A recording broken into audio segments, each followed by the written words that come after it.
چاہتے ہیں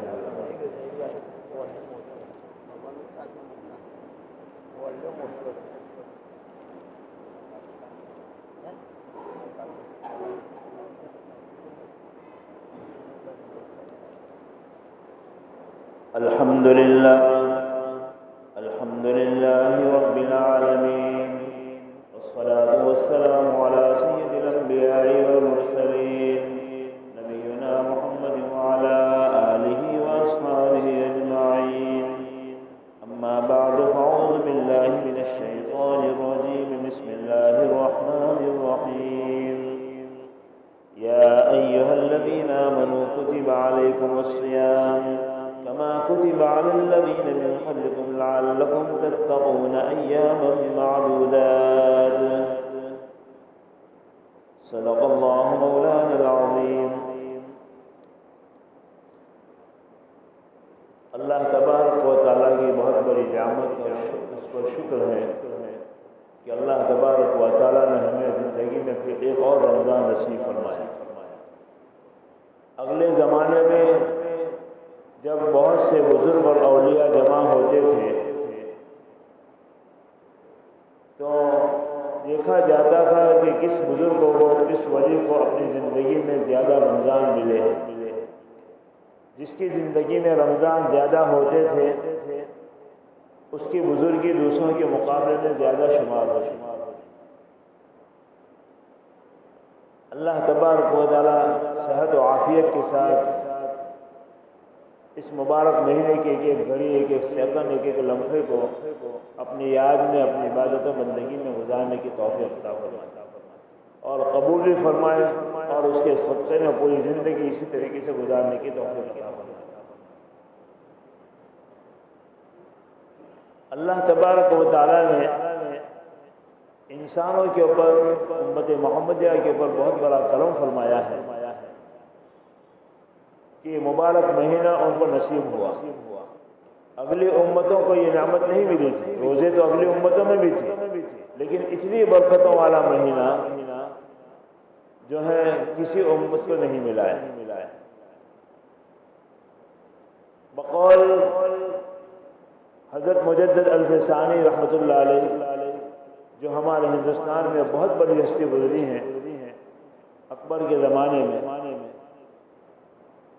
وہ فرماتے ہیں کہ رمضان کو تمام پورے سال کے دنوں کے ساتھ ایسی مناسبت ہیں جیسے کہ جو ہے ایک قطرے کو دریا کے سامنے۔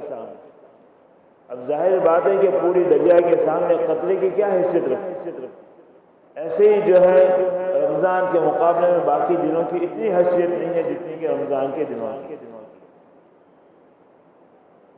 یہ رمضان کے مہینے میں اللہ تبارک و تعالیٰ نے روزے فرض فرمائے اور ہمارے لیے روزے رکھے۔ روزوں کا مقصد کیا ہے؟ اس کو ایک مثال سے سمجھیے کہ ایک بہت بڑا باغ بنایا ہو کسی نے اور باغ کے اندر پھول پھلواری بھی لگائی، اچھی قسم کی لون اور گھاس بھی لگائی، سب کچھ کیا، لیکن اسی باغ کے اندر کانٹے بھی اگائے، گھاس پھوس بھی نکل آئی، تو باغ چاہے کتنا ہی اچھا ہو، اس کے اندر پھول پھلواری ہو، لیکن اس کے اندر اگر گھاس نکل آئے اور اس کے اندر کانٹے اگائے تو باغ کی خوبصورتی ختم ہو جاتی۔ اسی لیے باغ کے سینچائی کے لیے اور اس کی رکھوالی کے لیے جب بڑا باغ ہوتا ہے تو مالی رکھا جاتا ہے، وہ اس کی گھاس پھوس کو ختم کر دیتا ہے، نکال دیتا ہے اور باغ کے اندر خوبصورتی لے آتا ہے۔ درخت اگر جو ایک ڈالی ذرا آگے بڑھ گئی ہو، ایک ڈالی نیچے ہو تو اس کو برابر کر کے اس کی خوبصورتی بنا دیتا۔ تو ایک باغ کی خوبصورتی اسی وقت ہوتی ہے جبکہ اس کے اندر سے کانٹے اور گھاس پھوس کو نکال لیا جائے۔ ایسے ہی اب سے کچھ سالوں پہلے عام طور پر لوگوں کے یہاں تانبے پتل کے برتن جو ہے استعمال ہوتے تھے۔ اب تو یہ برتن نکل کے اسٹیل آ گیا، ورنہ جو ہے زیادہ تر تانبے پتل کے جو ہے برتن جو ہے استعمال ہوتے تھے۔ استعمال کرتے کرتے وہ برتن کے اوپر میل آ جاتا تھا اور زنگ اور کاٹ کی طرح اس کے اوپر جو ہے داغ ہو جاتے تھے، تو اس کو پھر جو ہے کلی کرانے کے لیے کلی گھر کے پاس لے جاتے تھے، اور عام طور پر محلوں میں وہ کلی کرنے والا جس کو کلئی چلانا کہتے ہیں، وہ کلئی ہوتی ہیں، اس کو ہم لوگ کلئی کر دیں، تو جو کلئی چلانے والا محلوں میں آتا تھا تو ہم دیکھتے تھے کہ کلئی چلانے والا سوتی اس کے اوپر کلئی نہیں چلاتا، بلکہ اس کو گرم کر کے ایک خاص قسم کے پاؤڈر سے اس کو دھوتا تھا، اور اچھی طرح دھونے کے بعد پھر اس کے اوپر کلئی چلاتا تھا تو چاندی کی طرح وہ برتن چمکنے لگتا تھا۔ تو دیکھو کلئی چلانے کے لیے سب سے پہلے تو کیا کیا اس نے، برتن کو گرم کر کے اس کو اچھی طریقے سے دھویا۔ اگر جو ہے دھوئے بغیر اس کے اوپر کلئی چلائے تو ظاہر بات ہے کہ اس کی چمک دمک نہیں آ سکتی۔ اور ایک مثال سے سمجھیے کہ انسان جو ہے اچھے سے اچھے بہترین کپڑے سلائے اور اس کو پہنا، ایک دن پہنا، 2 دن پہنا، اس کے اوپر میل آ گیا۔ اب کوئی آدمی یہ سوچے کہ چلو میلے ہو گئے، اس کو پھر سے استری کر کے پہنو، تو ظاہر بات ہے کہ اس کپڑے کے اندر چاہے وہ کتنا ہی مہنگا ہو، کتنا ہی عالیشان ہو، بغیر دھوئے اس کے اندر چمک دمک نہیں آ سکتی، چاہے پورا دن اس کے اوپر استری کرتا رہے۔ اس کے لیے کیا شکل ہے کہ اس کپڑے کو دھو کر اس کے داغ کو دور کر دیا جائے، پھر اس کے داغ کو دور کرنے یعنی دھونے کی وجہ سے اس کے داغ دور ہو جائے، پھر اس کے اوپر آدمی جو استری پھرائے، تو چاہے بہت مہنگا کپڑا نہ ہو پھر بھی جو اس کپڑے کے اندر چمک دمک آ جاتی۔ اگر جو ہے دھوئے بغیر اس کے اوپر استری کرے گا تو اس کے اندر چمک دمک نہیں آئے۔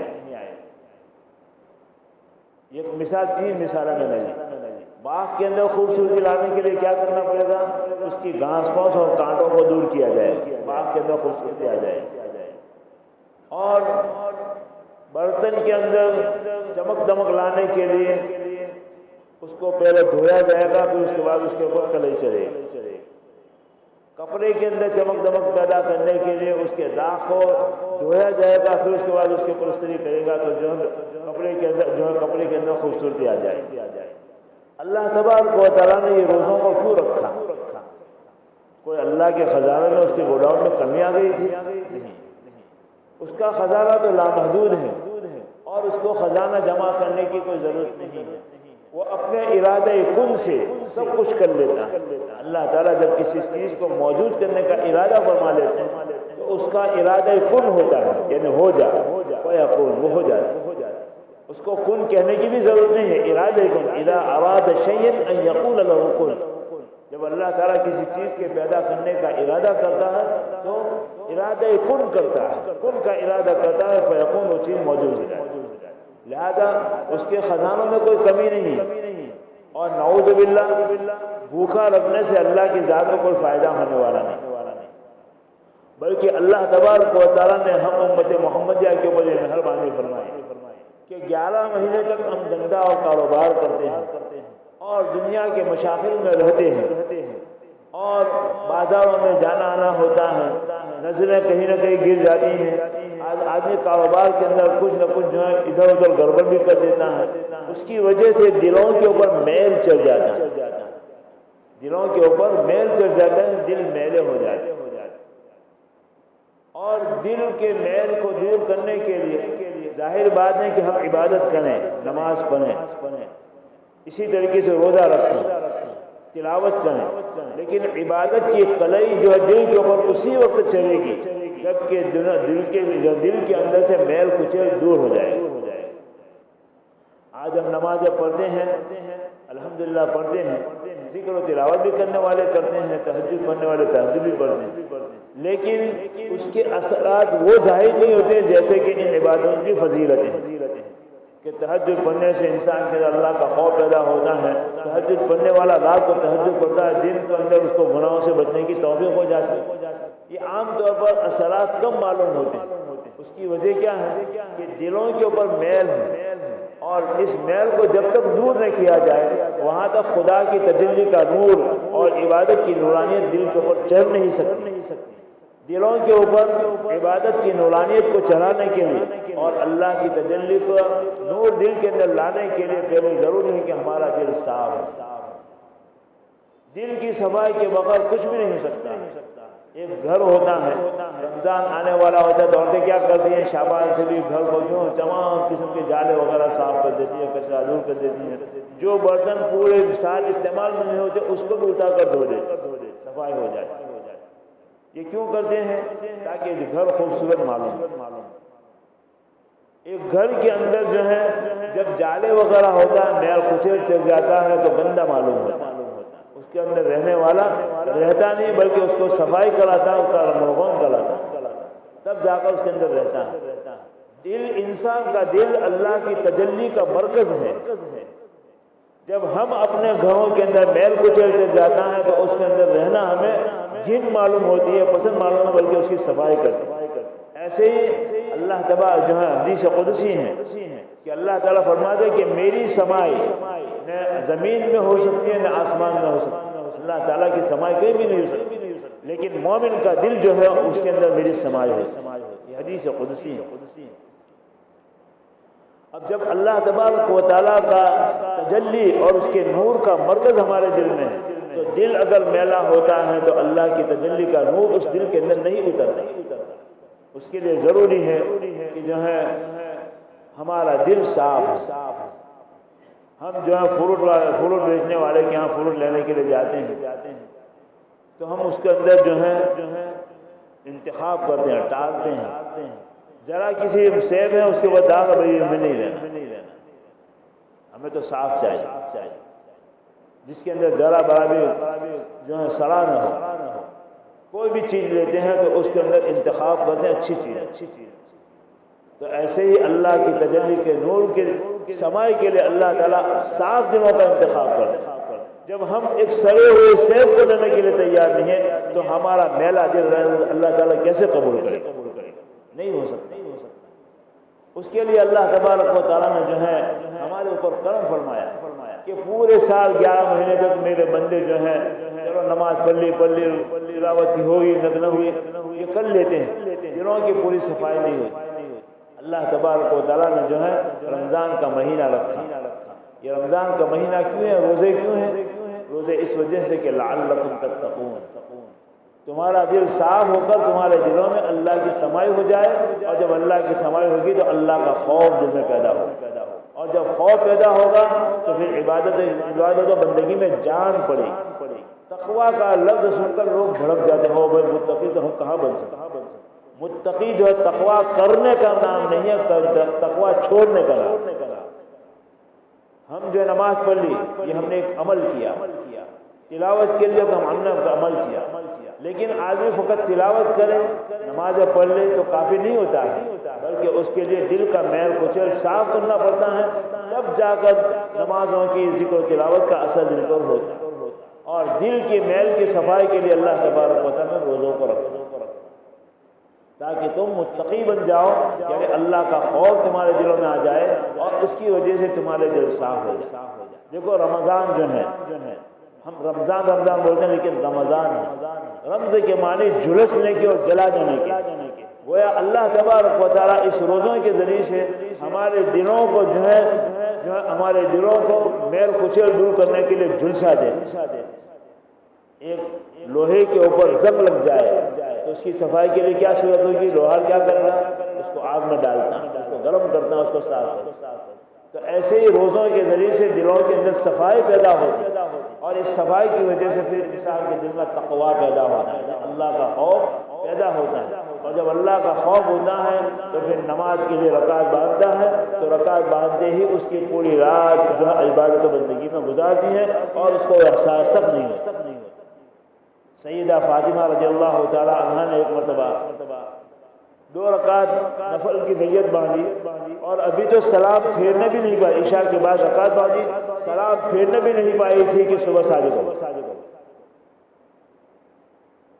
رونے لگی کہ اللہ تیری راتیں کتنی مختصر اور چھوٹی ہیں کہ میں 2 رکعت بھی نہیں پڑھ سکتی۔ یہ کیا تھا؟ عبادت و بندگی میں مزہ آ رہا تھا۔ جب کسی چیز میں مزہ آتا ہے تو پھر اوقات کے گزرنے کے اندر بھی آدمی کو پتہ بھی نہیں چلتا کہ میرے وقت کیسے گزرے، ٹائم پاس کرتے ہیں، ٹائم ہمارا ٹائم پاس کس میں ہوتا ہے؟ جہاں بیٹھ گئے تو وہاں ادھر ادھر کی باتیں گپ شپ شروع کر دیتے ہیں، وہی تباہی کی باتیں کرتے ہیں اور ہمارا ٹائم پاس ہوتا ہے، لیکن ہم اسی ٹائم کو پاس کرنے میں خدا کی یہاں ناپاس ہو جاتے ہیں۔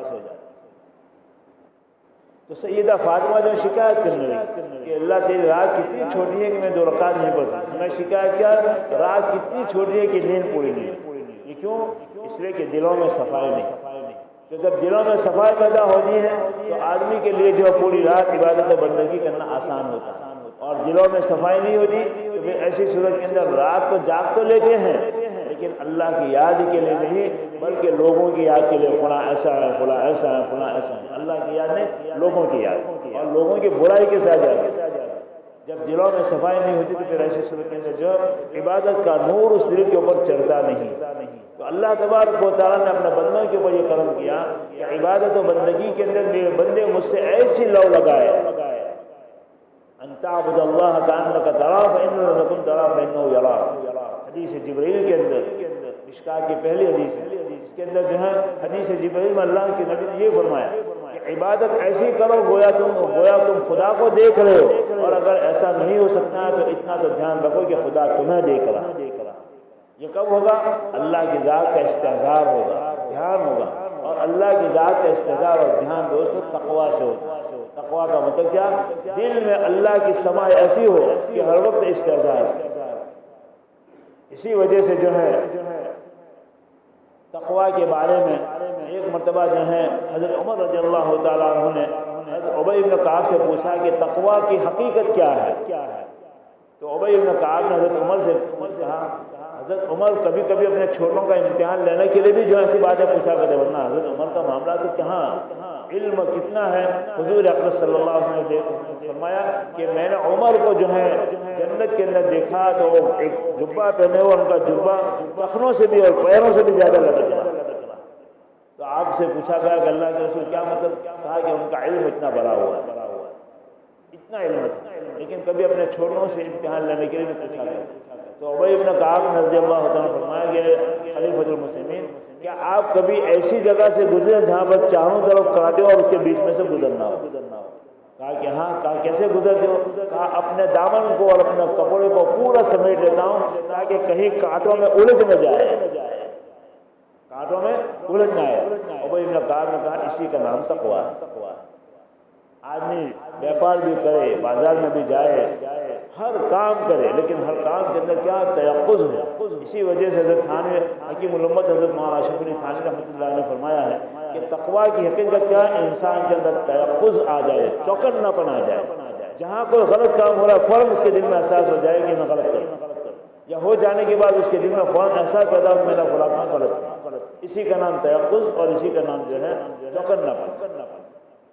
جب انسان کے اندر یہ بات آ جاتی ہے تو پھر جو ہے متقی آدمی کے اس کو نہیں کہا جائے گا کہ تسبیح لے کر بیٹھ جائے اور گردن جھکا کر جو ہے اللہ اللہ کرنے لگے۔ ہے عمل، یہ ایک نیک عمل ہے جس کو قرآن کی اصطلاح میں بر کہا جاتا ہے۔ بر کے معنی نیک عمل کرنا، اور تقویٰ کے معنی بچنا ہے۔ اللہ کا خوف جب انسان کے دل میں آتا ہے تو بچنا ہے۔ دیکھو اس کا اثر ہمیں رمضان میں بھی محسوس ہوتا ہے، چاہے ہمارا روزہ کچھ بھی ہو لیکن بہرحال اس کا اثر ہوتا ہے۔ کیا اثر ہوتا ہے؟ آدمی نے روزہ رکھا، اپنے گھر کے اندر ہے، گھر میں کوئی بھی نہیں ہے، اندر کنڈی لگی ہوئی ہے، فریج کے اندر اچھے سے اچھے شربت جو رکھی ہوئی ہے، پھل فروٹ رکھا ہوا ہے، کھانا ہے، گھر میں کوئی بھی نہیں، پھر بھی روزے دار آدمی اس کی طرف ہاتھ بھی نہیں بڑھاتا، اس کی طرف دیکھتا بھی نہیں۔ کیوں؟ اس لیے کہ جو ہے اس روزے کی وجہ سے تھوڑی دیر کے لیے بھی اتنا تقویٰ اس کے اندر آ گیا کہ اس نے سب کچھ ہونے کے باوجود اور کوئی رکاوٹ نہیں ہے، کوئی دیکھنے والا نہیں ہے، لیکن وہ دیکھ رہا ہے کہ اللہ تعالیٰ مجھے دیکھ رہا ہے میں روزے سے۔ اسی کا نام تقویٰ ہے۔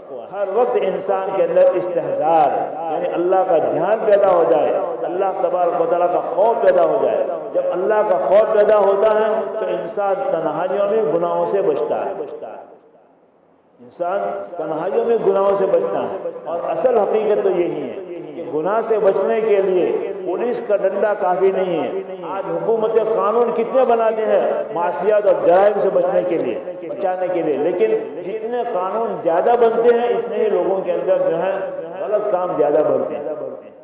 بقول حکیم الاسلام حضرت قاری طیب صاحب رحمۃ اللہ علیہ فرماتے ہیں کہ اگر انسان کے اندر تقوی سرکاری قانون سے اور دستور سے پیدا ہو جاتا تو پہلے کے مقابلے میں آج جو لوگ زیادہ متقی ہوتے، اس لیے کہ پہلے اتنے قانون نہیں تھے، لوگوں کو برائیوں سے روکنے کے لیے اتنی پولیس بھی نہیں تھی، اتنی فورس بھی نہیں تھی، اتنے قانون بھی نہیں تھے، لیکن خدا کا دھیان تھا، خدا کے ذات کا استحضار تھا، اور خدا کا خوف جب انسان کے دل میں تھوڑی دیر کے لیے بھی پیدا ہو جاتا ہے تو وہ اپنا اثر بتاتا ہے۔ تو یہ اللہ کا ڈر، اللہ کا خوف اور اپنے دلوں کی صفائی کے لیے اللہ تعالیٰ نے روزوں کو رکھا۔ لہذا دوستو، روزہ خوشی دل کی خوشی کے ساتھ اور بشارت کے ساتھ رکھنا بھی چاہیے، اور روزے کو بچانے کی رعایت بھی کرنی چاہیے۔ تو بہرحال اللہ تبارک و تعالیٰ نے، اور جب انسان روزے کے ذریعے سے اس کے اندر اللہ کا خوف پیدا ہوتا ہے، اس کا دل صاف ہوگا، اب جو ہے دل کے اندر نورانیت آتی ہے۔ لہذا روزے رکھے، روزے رکھنے کے بعد پھر رات کو تراویح رکھی، تراویح پڑھو اور اس کے اندر قرآن پاک کو سنو۔ آج لوگوں کے اندر غفلت اتنی زیادہ ہے کہ قرآن پاک کو سننے کا شوق ہی نہیں ہے، بس یہ ذرا حالات ایسے پیدا ہوئے، مسجد میں آنا بنوا تو لوگوں نے الگ طرح شروع کر۔ خیر تراویح کی سنت ادا ہو جائے گی، لیکن قرآن کی سنت تو ادا نہیں ہوگی۔ اور قرآن کیا چیز ہے؟ وہی کلی کلی جب برتن کے اوپر کرتا ہے تو اس کو صاف کرتا ہے، جب صاف کرتا ہے تو اس کے بعد اس کے اوپر کلے چلاتا ہے تو اس کے اندر چمک دمک آتی ہے۔ ایسے ہی روزے کے ذریعے سے انسان کا دل صاف ہوا، اب رات کو جب صحیح معنی میں روزہ رکھا تو دل صاف ہو گیا، اب رات کو تراویح میں قرآن سنے گا تو اس کے دل کے اوپر جو ہے اللہ کی تجلی کی نور کی کلی چلے گی اور دل کے اندر نورانیت پیدا ہو۔ اس لیے دوستو، جہاں آج ہم رکعت باندھتے ہیں، رکعت باندھنے کے بعد ہم ہوتے ہیں حاضر مصلی پر، لیکن حضوری نہیں، یعنی کہیں کی کئی رکعت باندھتے جو ہے کہاں کے کہاں بن جاتے۔ امام اعظم ابو حنیفہ رحمۃ اللہ علیہ، اللہ تعالیٰ نے جہاں بہت ہی زیادہ سمجھ اور برکت دیا تھا، اس امت کے اندر جہاں صحابہ کے بعد ایسی شخصیت پیدا نہیں، ایسی جو ہے شخصیت تھی۔ ایک جوان ایک آدمی ان کے پاس آیا کہ حضرت میں نے جو ہے کسی جگہ پر اپنا مال دفن کیا ہے، لیکن جو ہے یاد نہیں کہ میں نے کہاں دفن۔ تو امام صاحب نے کیا فرمایا؟ جو رکعت نفل جو رکعت باندھ، اس نے جیسے ہی رکعت باندھی تو اس کو یاد آ گیا کھلا جگہ پر میرا خزانہ دفن تھا، کیونکہ دل مال کے اندر تھا، لہذا رکعت باندھے مال اس کو یاد آیا۔ ہم مسجد کے دروازے تک آتے ہیں، وضو بھی کرتے ہیں، مسجد میں بھی آ جاتے ہیں، لیکن جماعت کو دینا تو ذرا ذکر و فکر کرنے کی توفیق نہیں ہوتی، بلکہ یہاں باتیں کرتے ہیں، کیونکہ باہر کا ماحول ہی لے کر مسجد میں آتے ہیں، لہذا مسجد میں آنے کے بعد بھی وہی باتیں شروع۔ ایک بازار جیسا، سبزی مارکیٹ جیسا بنا دے۔ دوستو یہ کیوں؟ اس لیے کہ دل کی صفائی نہیں۔ لہذا اللہ نے یہ دلوں کی صفائی کے لیے، اگر آدمی صحیح معنی میں، حضرت مجدد الفسانی رحمۃ اللہ علیہ فرماتے ہیں کہ پورے سال کی عبادت و بندگی میں جان پیدا کرنے کے لیے اور عبادت کی مشق کے لیے اللہ نے رمضان کا مہینہ رکھا ہے۔ اگر رمضان کے مہینے میں آدمی نے تلاوت کی، روزوں کے ساتھ تلاوت کی، ذکر کیا، اور رمضان کے بعد بھی اس کی توفیق رہی تو سمجھو کہ رمضان کے روزے اور رمضان کی عبادت مقبول ہے، اللہ کیا قبول ہے۔ اور اگر جو رمضان جاتے ہی قرآن کو رکھ دیا جذبات میں بند کر کے، تسبیح کو رکھ دیا جو کھوٹی کے اوپر، اور توفیق نہیں تو سمجھو کہ کہیں نہ کہیں گڑبڑ ہوئی ہے، روزوں میں کہیں نہ کہیں گڑبڑ ہوئی ہے، لہذا اللہ کے یہاں وہ قبول نہیں۔ صحیح ہو جانا اور چیز ہے، قبول ہو جانا اور چیز۔ لہذا دوستو، اللہ تبارک و تعالیٰ نے روزے کو کیوں رکھا؟ یا ایھا الذین آمنوا کتب علیکم الصیام کما کتب علی الذین من قبلکم، اے لوگ، اے ایمان والو۔ دیکھو اللہ تعالیٰ اپنے بندوں سے کتنا خطاب کرتا ہے، اے ایمان والو۔ حضرت عبداللہ بن مسعود رضی اللہ تعالیٰ فرماتے تھے کہ جب تم پڑھو قرآن کے اندر یا ایھا الذین آمنوا تو ایک دم چوکنے ہو کر بیٹھ جاؤ کہ کس کا خطاب ہو رہا ہے؟ اللہ کا۔ اور کس کو خطاب کر رہا ہے؟ اپنے بندوں کے، ایمان والوں۔ گویا ہمارے ایمان کی گواہی اللہ دیتا ہے کہ تم ایمان والو، لہذا اس کے اوپر عمل کرو۔ یہ معمولی گھر اللہ تعالیٰ نے اگلی کتابوں کے اندر ان امتوں کو کسی کو بھی یا ایھا الذین آمنوا سے خطاب نہیں کیا۔ اس امت کو اللہ نے قرآن پاک میں یا ایھا الذین آمنوا سے خطاب کیا۔ یہ بہت بڑا لقب ہے، اتنا بڑا لقب ہے کہ علماء نے لکھا ہے کہ اگر انسان کو 1000 سال کی زندگی مل جائے اور اس لقب کے اوپر جو مٹھاس ہے اس کے اوپر جو وہ 1000 سال تک شکریہ کے طور پر سجدے میں پڑا رہے، تب بھی ایک لفظ کا جو ہے شکریہ ادا نہیں۔ اتنا بڑا خطاب ہے اللہ یا ایھا الذین آمنوا۔ عبداللہ بن مسعود فرماتے ہیں کہ جب قرآن پاک میں پڑھو یا ایھا الذین آمنوا، اے ایمان والو، تو ایک دم چوکنے ہو جاؤ کہ اللہ کی طرف سے مجھے خطاب ہو رہا ہے، اللہ تعالیٰ مجھے کچھ کہہ رہے ہیں، یہ ایمان۔ اور مومن جو ہے وہ اللہ کی صفات میں سے ایک نام بھی ہے نہیں ہے، اللہ کے صفات میں سے المومن المہیمن، مومن جو اللہ کا خطاب ہے، گویا اللہ تبارک و تعالیٰ اپنی صفت کو اس کے اندر پیدا کیا اور اسی صفت کے ساتھ اس کو خطاب کیا۔ تو اللہ تعالیٰ فرماتے ہیں کہ یا ایھا الذین آمنوا کتب علیکم الصیام، ایمان والو تمہارے اوپر روزے فرض کیے گئے، اور پھر اللہ نے تسلی دی کہ دیکھو گھبراؤ میں تم اکیلے نہیں ہو، روزہ رکھنے میں تم اکیلے، اگلی امتوں نے بھی روزے رکھے، کما کتب علی الذین من قبلکم، جیسے کہ اگلی امتوں کے اوپر رکھا، اور پھر جو ہے فرمایا کیوں؟ لعلکم تتقون، تاکہ تمہارا دل صاف ہو جائے، اور پھر جو ہمارے قرآن کی تلاوت، ذکر اور مراقبہ وغیرہ کی کلی چڑھ جائے، پھر تم کو عبادت و بندگی میں مزہ آئے، اور جو ہے اس کے اندر تمہیں لطف آئے۔ اور پھر فرمایا کہ جو ہے ہم چاہتے تو پورے سال کے روزے رکھواتے، لیکن کیا فرمایا؟ ایام معدودات، چند دنوں کے روزے۔ جو ہے علامہ سیوطی رحمۃ اللہ علیہ فرماتے ہیں کہ ایام معدودات کیوں کہا اللہ نے؟ تاکہ انسان کو سہولت ہو جائے، چلو زیادہ دن روزے نہیں رکھنے، ایک مہینہ ہی رکھنا ہے۔ اور پھر فرمایا لعلکم تتقون کے اوپر کیا فرماتے ہیں کہ تم اللہ تعالیٰ سے ڈرو، اس لیے کہ جو اور شہوتوں سے بچو، غلط قسم کی خواہشات سے بچو، کیونکہ انسان کے اندر ساری برائیاں شہوتوں اور غلط قسم کی خواہشات سے پیدا ہوتی ہیں۔ یہ روزہ ان تمام خواہشات کو دبا دے گا اور اللہ کا خوف پیدا کرے گا، جس کی وجہ سے تمہیں عبادت و بندگی میں لطف اور مزہ آئے گا، اور پھر پورا سال تم عبادت کے اندر گزارو گے۔ امام اعظم ابو حنیفہ رحمۃ اللہ نے 40 سال تک عشاء کے وضو سے نماز ادا کی ہے، فجر کی۔ یہ کیوں؟ یہ راتوں کا جاگنا ان کے لیے کیوں آسان تھا؟ آج اگر ہم جو مسجد میں بیٹھ جائیں، گھر میں بیٹھ جائیں، تسبیح لے کر تو 5 منٹ میں نیند آ جائے۔ کیوں؟ اس لیے کہ اللہ کی ذات کا استحضار نہیں، دلوں کی صفائی نہیں، ان کے دل صاف تھے، اللہ کا دھیان ہر وقت ہوتا تھا۔ کبھی تو ایک آیت پڑھتے پوری رات گزار دیتے۔ ایک مرتبہ جو ہے امام صاحب نے عشاء کی نماز میں اذا زلزلت الارض زلزالها یہ سورت پڑھی، اور آخر میں کیا ہے؟ وَمَن يَعْمَلْ مِثْقَالَ ذَرَّةٍ خَيْرًا يَرَهُ وَمَن يَعْمَلْ مِثْقَالَ ذَرَّةٍ شَرًّا يَرَهُ، جو ذرہ برابر نیکی کرے گا اس کو بھی دیکھ لے گا قیامت کے دن، اور ذرہ برابر برائی کرے گا اس کو بھی قیامت کے دن دیکھ لے گا۔ یہ جب آیت پڑھی تو ان کے ایک شاگرد فرماتے ہیں کہ میں عشاء کے بعد آپ کو یہ پڑھتے ہوئے چھوڑ کر گیا، جب میں فجر کی نماز کے لیے آیا تو آپ اسی آیت کو پڑھ کر رو رہے، تو میں نے آواز دی کہ حضرت جو ہے صبح صادق ہو۔ یہ عبادت و بندگی میں مزہ کیوں آتا تھا؟ اس لیے کہ دل صاف تھا۔ جو استری کرنے سے جو ہے کپڑے کے اوپر چمک دمک کیوں آئی؟ اس لیے کہ کپڑا دھویا ہوا ہے۔ برتن کے اندر کیا جو ہے خوبصورتی کیوں آئی؟ اس لیے کہ برتن کو دھویا ہے۔ باغ کے اندر خوبصورتی کیوں آئی؟ اس لیے کہ اس کے اندر سے کانٹا اور گھاس پھوس کو صاف کیا۔ ایسے ہی ہمارے دلوں میں حسد، کینہ، بغض وغیرہ ساری چیزوں کے کانٹے اگے ہوئے ہیں، اور اسی کی وجہ سے ایک بھائی دوسرے بھائی کو خوشحالی میں دیکھنا نہیں چاہتا ہے۔ تو یہ روزوں کے ذریعے سے انسان کے دلوں میں ایسی صفائی ہو جاتی ہے کہ جو ہر مومن کا اس کو عیب نظر نہیں آتا، بلکہ ہر مومن کی خوبی نظر آتی ہے، اور وہی آدمی جب اس کا دل صاف ہوتا ہے تو اس کو اپنی خوبیاں نظر نہ آتی بلکہ اپنے عیب نظر آتے ہیں، اور ہمیں دوسروں کے عیب نظر آتے ہیں، اپنا عیب نظر نہیں آتا، کیونکہ ہمارا دل میلا ہے تو ہم دوسروں کو بھی میلا دیکھتے ہیں، اور ہمارا دل صاف نہیں، ہم دوسروں کو بھی صاف نہیں دیکھتے۔ یہ ساری چیزیں اسی وجہ سے کہ دلوں میں صفائی نہیں ہے۔ اللہ تبارک و تعالیٰ روزے اس لیے رکھے لعلکم تتقون، تاکہ تمہارے دل صاف ہو کر اللہ کا خوف ایسا پیدا ہو جائے کہ جب بھی تمہیں کوئی گناہ کرنے کا تمہارے اندر داعیہ پیدا ہو تو فوراً اللہ کا دھیان آ جائے، خدا مجھے دیکھ۔ حضرت تھانوی رحمۃ اللہ نے جو فرمایا کہ روزوں کے تقویٰ کیا ہے؟ تیقظ، یعنی انسان کے اندر چوکن نپن آ جائے۔ بیاپار کر رہا ہے، جھوٹ بولتا ہے تو جھوٹ بولنے کی وجہ سے جو ہے چیز بک جاتی ہے، لیکن فوراً دھیان آ گیا کہ خدا تو مجھے دیکھ رہا ہے، اور خدا مجھے کاذب اور جھوٹا کے دے گا تو پھر دنیا مجھے سچا نہیں کہے۔ تو دوستو تقویٰ اسی کا نام، تقویٰ جو چھوڑنے کا نام ہے، یعنی گناہوں کو چھوڑنے کا، اور گناہوں کے چھوڑنے کا جذبہ اللہ تعالیٰ ان روزوں کے ذریعے سے ہمارے اندر پیدا فرمانا چاہتے ہیں۔ لہذا دوستو یہ اللہ نے رمضان کا مہینہ عطا فرمایا، 3 دن تو ویسے بھی چلے گئے، اور رمضان آ رہا ہے، اب جا رہا ہے۔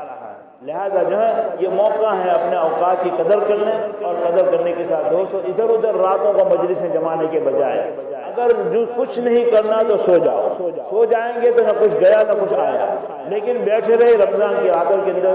رمضان کی راتوں کے اندر اللہ کی رحمتیں جو ہے بارش کی طرح برستی ہیں، اور اگر آدمی جو مجلسوں میں بیٹھ کر میری تیری ادھر سے کی تو اللہ کی لعنتیں برسیں۔ اور یہ یاد رکھیں کہ رمضان میں جس عمل کے ثواب جیسے زیادہ بڑھ جاتا ہے، ایسے ہی گناہوں کی نحوست بھی بڑھ جاتی ہے۔ اللہ تعالی ہمیں صحیح معنی میں روزہ رکھنے کی توفیق عطا فرمائے اور پورا رمضان صحت و عافیت کے ساتھ گزارنے کی، اور اسی طریقے سے اس کی تمام رحمتوں اور برکتوں سمیت یہ مبارک مہینہ ہمیں نصیب فرمائے۔ اللہ تبارک و تعالی ہمارے روزوں کو اور تراویح وغیرہ قبول کروائے۔ لہذا دوست تراویح کے عمل کو بھی زندہ رکھیں، اور فقط علم تعالیٰ کے اوپر کفایت نہ لے دے کے سال میں ایک مہینہ ہے، اس کے اندر بھی جو ہم گھروں میں بھی انتظام کریں، مسجدوں میں جہاں ہوتے وہاں پر جائیں اور جو ہے اس کا انتظام کریں دوستوں، اور اس کی فکر رکھیں، روزوں کے ساتھ تراویح کی بھی فکر رکھیں، اس لیے کہ قرآن کی نورانی دلوں پر آئے گی روزوں کے بعد۔ اسی وجہ سے جو ہے رات کو تراویح رکھی گئی، دن کو روزہ رکھا ہے، دن کو تراویح رکھی گئی، تاکہ دل کے اندر نورانیت پیدا ہو ان روزوں کی وجہ سے۔